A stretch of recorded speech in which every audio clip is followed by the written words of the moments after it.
All right, so we got the top 5 greatest Inquisitors to ever live. Warhammer 40k lore, man. Let's get right into it. Let's go. G'day, guys and gals. Ouch. We haven't done a top 5 or 10 video in a very long time, but with me All right, let's go. just like not uploading while I was visiting America, it's time to bring out the big guns. Oh, he came. Yo, he came to the US of A. Yo, first of all, make sure you guys follow my Twitch down below. And also, yo, where did he go? Listen, one thing that I actually learned from, like, if you're like a foreigner or whatever, and you come over here to America, a lot of people either go to, I'm a guess, a lot of people either go to like either Miami, New York. I mean, but like, here's the thing: a lot of people don't visit New York like they used to, or LA. That's the thing. And the thing is, he probably either visit Miami or LA. I'm leaning towards LA a little bit, but that's just my guess. The channel back on track. Inquisitors are wildly interesting. They exist outside the chain of command, are constant infighting, can command entire battle groups on a whim, and have some rather spicy egos. Whenever an Inquisitor goes rogue, things go extremely bad. Whenever an Inquisitor is highly competent and heroic, he or she can save billions of lives or more. Some Inquisitors burn the brightest and rise the highest, only to fall the hardest. But what makes someone great? Is it ethics and morality, or is it doing something that no one else does, pushing to make an impact, even if others brand you a heretic or a madman? Before I get started, when you think about the most important hairy spots on your body other than your head, you probably think about your... If you use my link and code Majorkill20, you get an additional 20% off and free international shipping. Cheers to Manscaped for sponsoring this video. Alright, let's go. Today we'll go over 5 of the greatest Inquisitors to ever live. Check them out. They ended up getting a little bit heretical in the end. And of course, there will be some cheeky honorable mentions because I'm just silly like that. Of course. Let's get into it. Alright, let's go, man. We'll start a bit vanilla before getting into the more spicy ones, with the first Inquisitor being Torquemada Cotiez, which I'm sure was named by GW as a sick joke to fuck with. Bro, that was like a Wi-Fi generated name. He said, like, what? What was his name? Poor Aussies like me, who only have a basic understanding of the English language or how to say names. Now, True. This new model was Like, bro, like, listen, like, people from Australia, bro, shout out to them, bro, but they a whole new species down there, bro. Like, I know a guy from Australia. He's pretty cool. He makes music and stuff like that. But, like, bro, Australia, like, I don't know. It's just, like, bro, they're, like, legit on, like, a whole nother, like, on, like, a whole nother day. Like, bro, they're just, like, I guess they're like ahead of its time or whatever, like literally, but like, bro, like they're just like a whole nother, just like they barely count as humans to like, if I'm being honest with you, like, bro, those guys are bro, insane. Leaves a lot to be desired. His lord is not. Cotiaz is a Lord Inquisitor of the Ordo Malleus, a rare rank in the Inquisition's confusing hierarchy, which genuinely gives him authority over like 99.999% of the Imperium, including other Inquisitors. The Ordo Malleus being the branch of the Inquisition that is specialized in hunting and destroying demons and other chaotic things across the Imperium. Thus, its members are known to be some of the most pure and strong-willed. Okay. Cotius's hatred of chaos runs deep. He was born in a church with a close, generous family. The church took in some desperate people who were not believers in the God Emperor, granting them sanctuary and mercy. In return, these people captured most of the church's congregation and sacrificed them to chaos.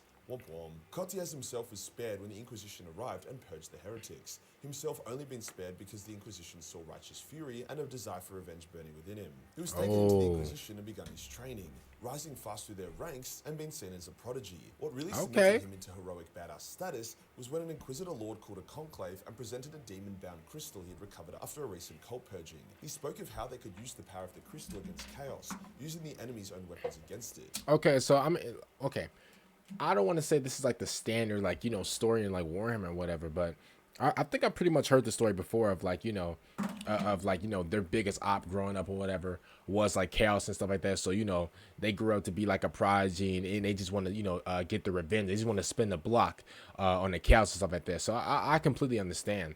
But yeah, like it's just crazy on how, oh, by the way, yo, okay. So in yesterday's video, whenever we actually reacted to, I forgot what the video was actually about, but I was actually tripping because, like, you know, I didn't know that the Emperor took away like all the religions and stuff like that in Warhammer. A lot of you guys actually filled me in and said, hey, the reason the Emperor took away all the religions was if they didn't, the chaos would have eventually got a hold of like the humans and stuff like that. So this is why like the Emperor actually took out like all the religions or whatever. It was kind of like a shortcut.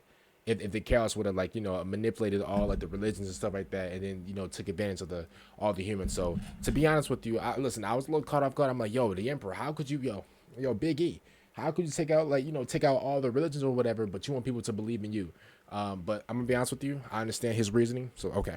Custodes, who was a significantly lower rank than Lord Inquisitor, walked straight up to his lord, smashed the crystal, called his lord a heretic piece of shit, and declared him a traitor. He then presented an hourglass, flipped it, and said by the time the sand was gone, he would prove himself right and execute the Inquisitor Lord. Oh, wow. It was ballsy as fuck, and everyone was so shocked and impressed that they entertained the idea. Custodes provided evidence that the Lord Inquisitor had used demon hosts, heretical powers, and other weapons of chaos in order to continue his career and achieve so much success. The gathered Inquisitors agreed with Custodes' assessment, so he executed the Lord Inquisitor on the spot, opening up his role, which Custodes was granted, becoming a Lord Inquisitor himself. A few people were like, okay, buddy, bit of an ambitious power grab there, to which Custodes replied, I'm literally the best person for the job, lick my balls. Custodes would become a legend, remaining entirely pure from chaos as he purged demon hosts, which are wildly overpowered, and he even slew a demon prince. He personally led Grey Knight squads into battle, which is incredibly rare, and was last seen taking on Abaddon's Arcs of Omen, seeking ways to undo them. A funny plot. Hey, he was him. Okay, I respect that. Is that even though he was him. Never dabble in chaos, he's able to dabble in xenotech and science, mostly with the goal of extending his own life, so he can continue his service to the Emperor for as long as possible. This next one is pretty obvious. Inquisitor Gregor Eisenhorn. I've talked about this man. Oh, I think I heard of this guy before. I've talked about this man many times, and he even has his own video. But there is something I especially want to highlight. In Warhammer 40k, the rules of chaos. Hey, yo, Majorkill, we're gonna ignore, you know, both of those mess ups. It's okay, bro. Yo, we're gonna ignore it.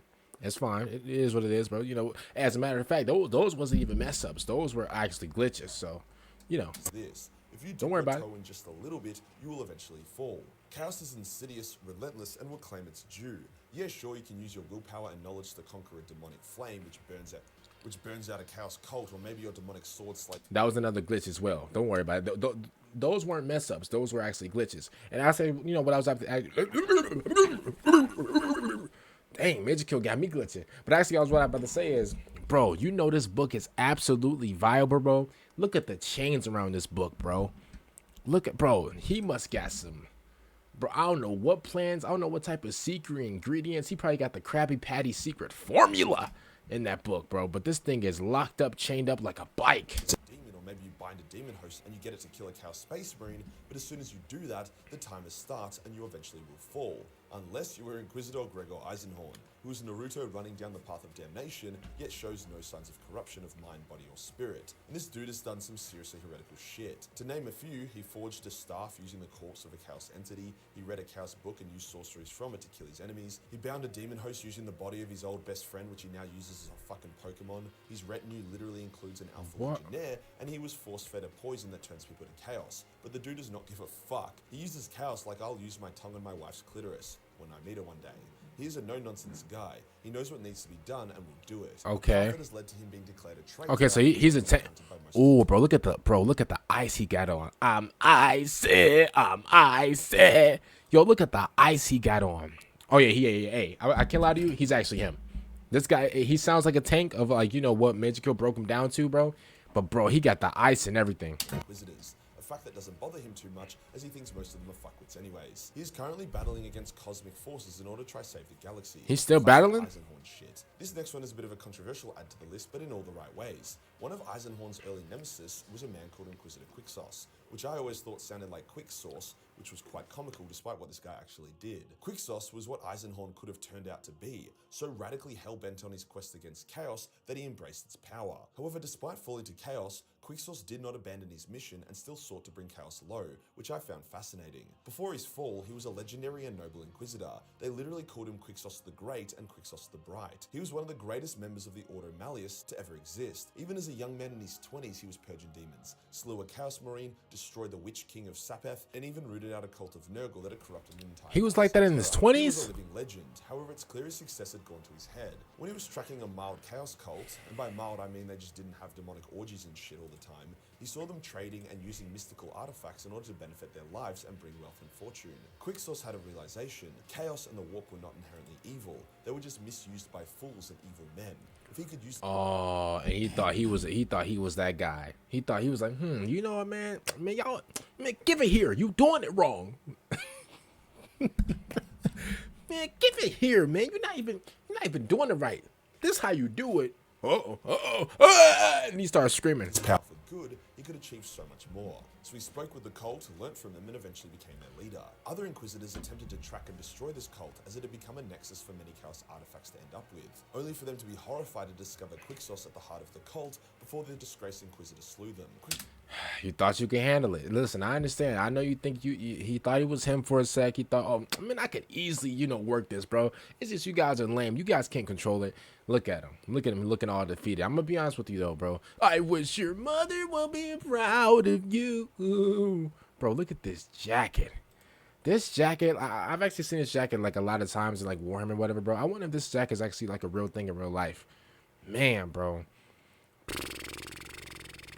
Like, this jacket is fly, bro. Removed all safeguards, forging a mighty demon into a demon blade, enslaving multiple demon hosts to his will, and taking the power of chaos into himself, which made his physical form horrifying and demonic.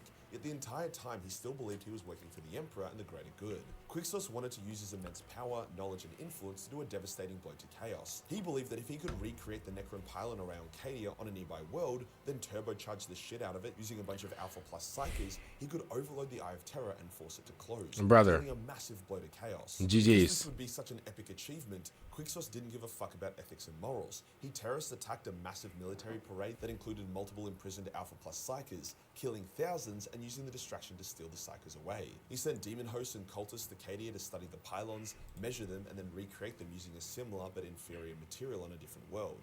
All the while, he was eliminating anyone that he deemed a threat to his plan. I'm gonna be honest with you, I respect that a lot, because, at least he's all in. There's some people where they're like, you know what, man, like, even though I'm kind of, using the warp or using the chaos as like this or whatever, I'm still for the Emperor. Nah, bro, like, come on, bro. Bro, dip that foot straight in.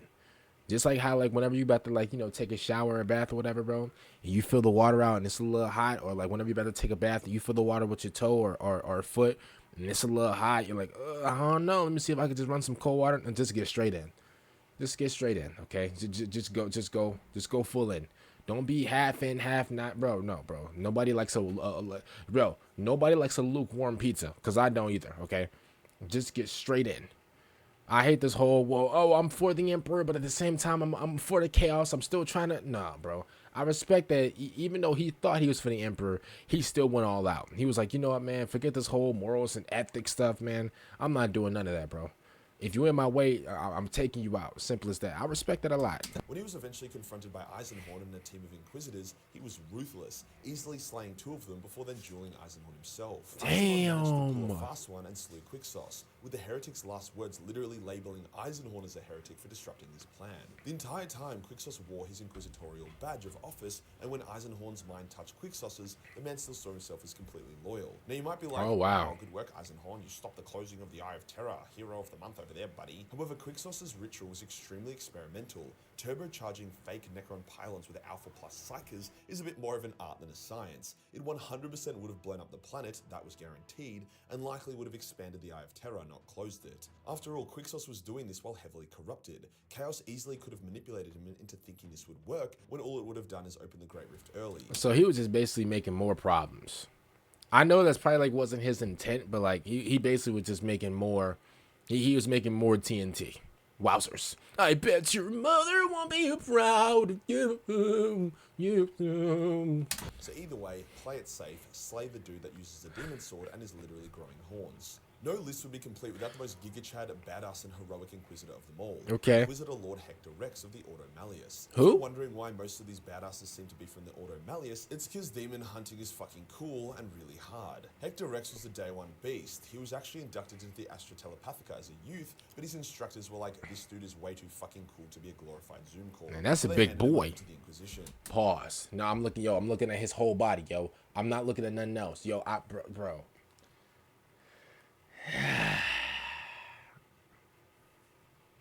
I knew as soon as I said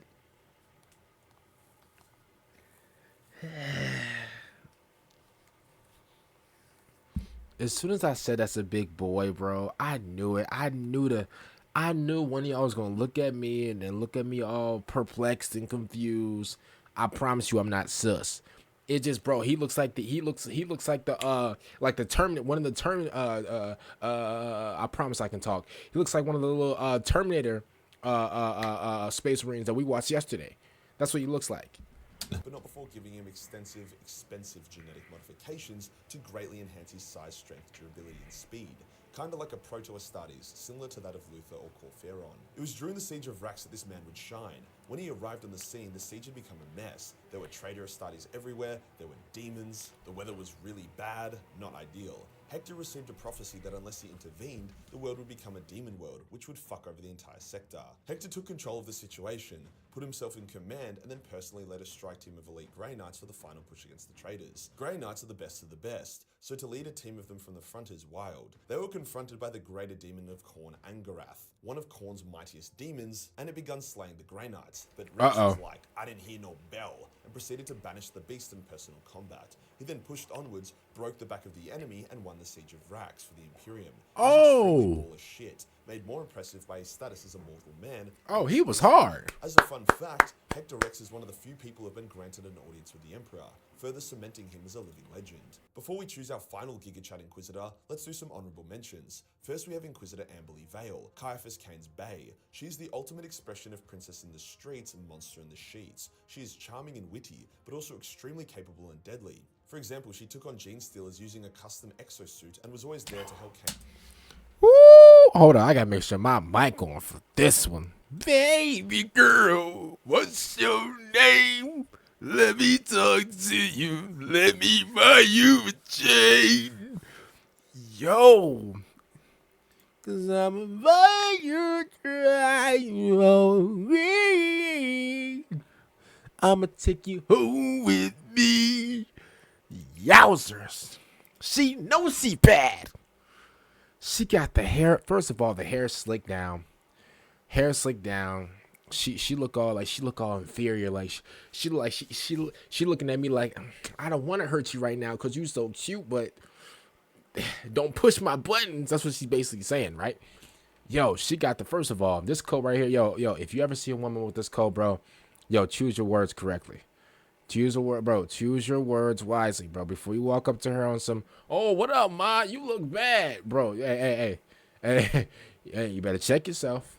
See, if it was me, this is a real way on how to approach a woman at this caliber. See, you go up to her, you don't even say nothing. You really just, you look at her and you just admire her. She's gonna be like, "What, you petty servant?" And she's gonna say that, right? I'm gonna be like, "I'm sorry, ma'am, but I just thought that I'll just serve you." And she'll be like, out of my way, petty brokey. She's gonna call me all type of brokey, servant, whatever, right? I'm not even gonna drop no bands. I'm not even gonna show her that I got money or whatever. Right? Listen. I'm gonna really spin around. I'm gonna really spin the block, right? Yo, I'm gonna have like a stack of papers in my hand, whatever. I'll be like, yes, ma'am, it's okay. Yo, spin the block, whatever. I got a stack of papers in my hand, like I'm the substitutes teacher. Yo, I'm an on purpose strip in front of her, right? All the papers fall down, right? And then, to my surprise, she really gonna bend down to really help me. And while she's bending down and helping me, I'm like, oh, but your queendom, why would you help a peasant like me? She gonna be like, oh, it's okay. To be honest with you, I kind of liked you. I'm like, oh, you like me? Oh, appreciate that, but I don't think you would like somebody like me. I'm not really up to your caliber. She'll be like, what do you mean? She had a little accent. She'll be like, what do you mean? I'm like, yo, look at you and look at me. Like, I'm not really up there with you, but if you really give me a chance, I could really be up there with you. Of course. See, now she's submissive. See now, once you gave her the little like, oh, feel bad for me type of thing, bro, GG's, bro. She's like the type of girl. She kind of like what's that one girl? She kind of like Black Widow. What was her name? Scarlett Johansson or whatever. You know, she kind of like her a little bit. See, that's how like I would really back her that way. You know, if I'm just keeping it real. But maybe that's just me. You know. In these times of need. Then we have Angelique de Falk, who managed to stop a... Who the fuck is this? Oh my goodness. She look. Baby, what's your name? Ooh-wee, I'ma take you home with me. Wowzers. She fine too. She looked like a Spanish teacher. Our sorcerer from ascending to demonhood, despite the fact that he had mind-controlled an entire hive city and she only had a single gun. Yo, who's this mysterious woman in the back either? She looks a little scary. And she also made the tough decision to bind 3 of her retinue with demons and turn them into demon hosts. They did volunteer for this. With this, she managed to kill the sorcerer and save the day in a very heretical but effective way. The final honorable mention is Kyra Draxus. She is a pretty new Inquisitor in the scene, girls? although she does have some... I like girls all over the world. More regarding the recent Pariah Nexus events, it's her design, model, and synopsis that grab my attention. She's a radical Necron hunter who uses Eldar tech and weapons. Oh.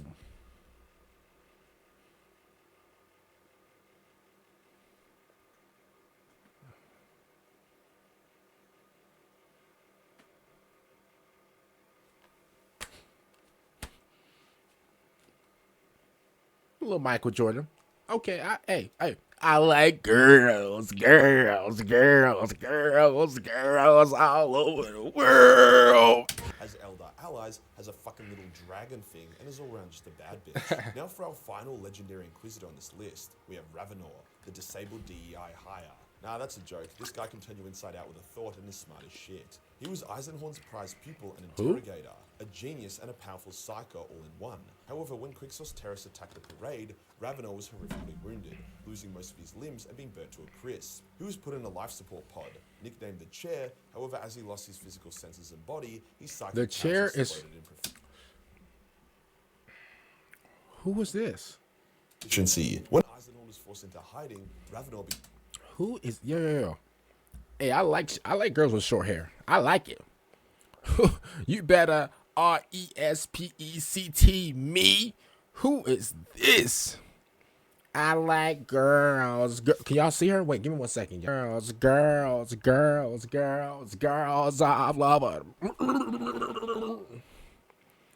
Who is this? I come scoop you in that coop. Wowzers. the new Golden Boy Inquisitor, even taking some... Hey, but being nicknamed the Chair is crazy. Eisenhorn's old retinue into his own. Some of his missions include stopping an abominable demonic super demon that would have destroyed an entire subsector, and now he works with the renegade Eisenhorn to stop. Here's a spoiler in 3, 2... Wait. Who's this? This is not who I think it is. No. Hey. Wait. Is this who I think? Yo. Is this who I think it is? Is this Vulcan? Wait, who is this, y'all? Who's this? One, Constantine Valdor himself, who may or may not have become a hectic demigod. One funny thing about Ravenor is that he's hyped up to be this awesome psyker, and he is, but his enemies always seem to have a more powerful psyker on hand that...